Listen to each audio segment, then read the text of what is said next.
Crop top में दिखी कमर, blouse पे आंखें बंद होती है। क्या लड़कों से मिलने वाली हर लड़की बिगड़ी होती है। मुस्कुराए तो इंटरेस्टेड है, इग्नोर करे तो घमंडी। क्यों ब्रेकअप के बाद हर लड़की बच जाती है।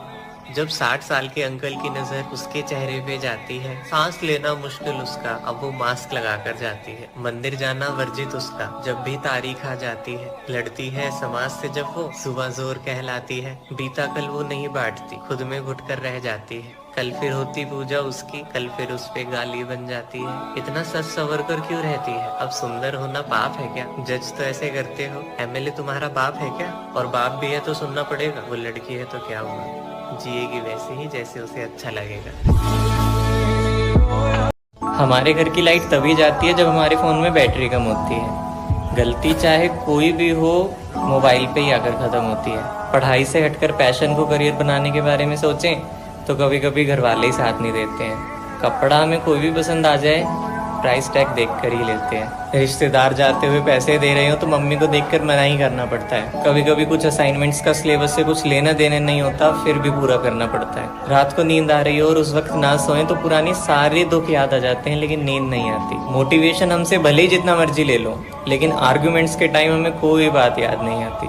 समोसे में काजू निकल जाए तो बहुत स्पेशल फील होता है। हमारी आंखें नहीं रोती, हमारा दिल रोता है। न जाने कितनी बार टूटता है, एक ही तो दिल है। हमेशा महसूस होता है कि मिडिल क्लास होना कितना मुश्किल है।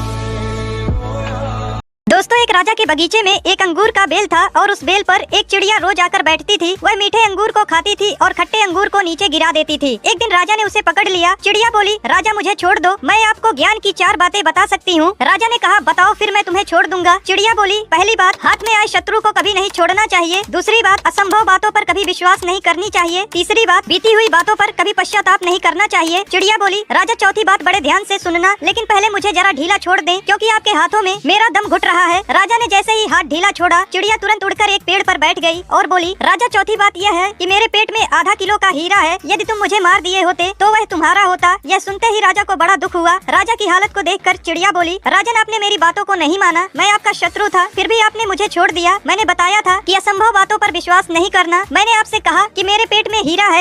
दोस्तों, एक लड़का एक नाई की दुकान में प्रवेश करता है। नाई अपने ग्राहक से फुसफुसाता है कि यह दुनिया का सबसे मूर्ख बच्चा है। ग्राहक बोला, पर क्यों? नाई बोला, बस देखते रहो। नाई ने अपने एक हाथ में 100 रुपए के नोट लिए और दूसरे हाथ में 10 रुपए के नोट। फिर लड़के को बुलाया और बोला, बेटा तुम्हें कौन सा नोट चाहिए? लड़का 10 रुपए का नोट उठा लेता है और वहाँ से चला जाता है। नाई बोला, देखा मैंने तुमसे क्या कहा था, ये लड़का मूर्ख है। कुछ समय पश्चात नाई का ग्राहक दुकान से बाहर निकला, तभी उसने उसी लड़के को एक आइसक्रीम की दुकान से बाहर आते देखा। ग्राहक उस लड़के के पास गया और पूछा, बेटा तुमने 100 रुपए के नोट के बजाय 10 रुपए के नोट क्यों लिए? लड़का बोला, वह नाई मुझे मूर्ख समझता है। वह मुझे आजमाने के लिए कई बार पैसे दे चुका है, लेकिन जिस दिन मैंने 100 रुपए का नोट उठाया उस दिन खेल खत्म हो जाए।